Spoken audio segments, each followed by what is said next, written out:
Now, if you're anything like me, you would probably say that America's never had an emperor. Even though we got rid of that whole emperor thing in 1776, we still let one Joshua Norton hold the title for 21 years. You may wonder how someone could get that position and why you haven't heard of him, and today I'm going to explain why. Norton's rise to power began in 1818 in England when he was born. Norton spent much of his early life in South Africa, but after the death of his parents, he sailed west to San Francisco around late 1849. After the death of his father, Norton had inherited his business, giving him a place to start financially in America. Things were looking up for Norton in San Francisco, quickly rising up to be one of the richest men in the city. In 1853, Norton saw an opportunity when China ceased all exports of rice due to a famine. This caused the price of rice to skyrocket in San Francisco. Norton spent around $25,000 on rice being exported from Peru. To put this into perspective, $25,000 is around $844,000 in today's money. Unbeknownst to Norton, more ships than he originally thought were being sent to San Francisco from Peru, causing the rice price to fall again. This venture left Norton with a lot of rice and bankruptcy. On September 17th, with nowhere to go, Norton declared himself Emperor of the United States. He sent the declaration to the major newspapers in the area. Most people shrugged him off of the simple fact that he was insane, but where one man sees of someone struggling through financial hardships, the editors at San Francisco Daily Bulletin saw a headline, publishing his declaration under the humorous section.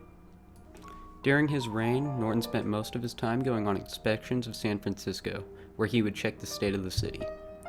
Norton sported a blue military uniform and a funky hat that looked a little something like this. He would carry around a cane with him at all times as well. Throughout his reign, Norton would make decrees that would be published. Many of these decrees were prophetic and still hold up to this day, such as when Norton called for a bridge to be built between San Francisco and Oakland Bay, which was built in 1933. Norton also called for the dissolution of Democrats and Republicans. Norton also declared that using the word Frisco would result in a $25 fine, which should still be a rule today. On January 8, 1880, Norton dropped dead in the street, ending his 21-year reign. Now, you may be asking, Jack, why should I care about this homeless man? Typically, when a homeless man declares himself Emperor of the United States, people just carry on with their lives. But San Francisco decided to take a chance and said, why not, and played into him. Throughout his reign, Norton got a royal treatment in the city, getting to eat and ride public transport for free. Norton was also allowed to collect taxes from citizens. Norton created his own currency, which still holds some value with collectors to this day. Norton was one of the first modern-day celebrities who became famous by practically doing nothing.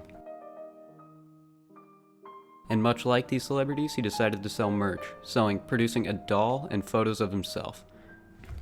After his death, the people of San Francisco were distraught, flying flags at half-mast for a while.